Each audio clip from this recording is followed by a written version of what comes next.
From the national newsroom of the Canadian Press, I'm Karen Rebo. Prime Minister Mark Carney is concluding his latest international trip in London, where he is meeting with his British counterpart, Keir Starmer, and will have an audience with King Charles. Prime Minister Keir Starmer wished Prime Minister Mark Carney a happy 61st birthday as he welcomed the Canadian leader to 10 Downing Street. The two are expected to discuss the war in Iran and situation in the Middle East, but neither leader mentioned the conflict directly in their opening remarks. Both did say the world has become a more challenging place since their first meeting as prime ministers roughly a year ago today. We agreed to work closely on a number of international issues and also to tighten our bilateral ties. Starmer did speak with U.S. President Donald Trump Sunday about the importance of reopening the Strait of Hormuz. David Baxter, The Canadian Press, London.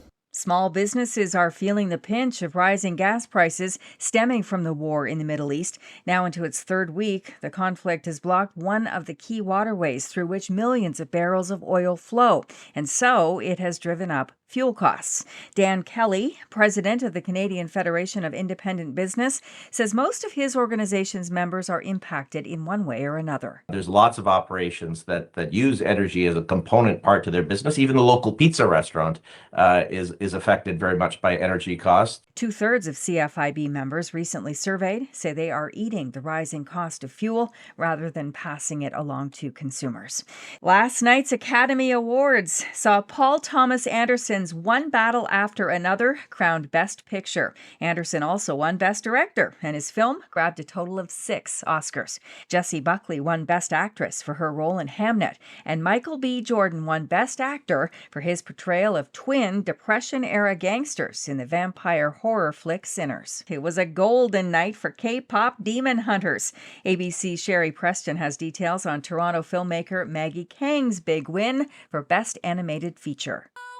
It was a clean sweep for the Demon Hunting Trio, winning the Critics' Choice Awards, the Golden Globes, and now Best Animated Feature at the Oscars. Backstage, K-pop Demon Hunters co-director Maggie Kang said it was an honor for her to be able to pay tribute to all aspects of her Korean culture throughout the film. For it to be accepted and loved globally by other cultures, it's just so meaningful. The movie's song Golden also won the Oscar for Best Song.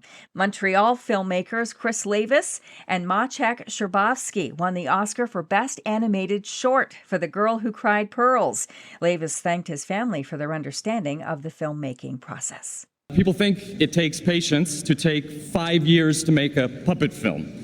It actually takes patience to live with someone who takes 5 years to make a puppet film. And the Canadian craftspeople behind Frankenstein took home several Oscars, including Best Production Design and Best Makeup and Hairstyling.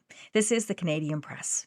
In sports, in the NBA, Brandon Ingram had a game-high 34 points yesterday as the Toronto Raptors upset the Eastern Conference-leading Detroit Pistons 119-108. Ingram says it feels good. I think it's around that time for things to start clicking.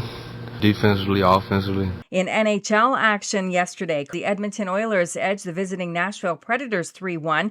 Bo Grew scored twice, and Anthony Stolarz made 36 saves as the Toronto Maple Leafs upset the Minnesota Wild 4-2. Hayden Fleury scored his first goal in more than 2 years to help the Winnipeg Jets edge St. Louis 3-2, and Drake Batherson scored twice as Ottawa beat the San Jose Sharks 7-4. Venezuela and Italy will square off tonight in a World Baseball Classic semifinal in Miami. The winner will play in tomorrow night's final against the U.S., which edged the Dominican Republic 2-1 yesterday. From the Canadian Press, I'm Karen Rebo.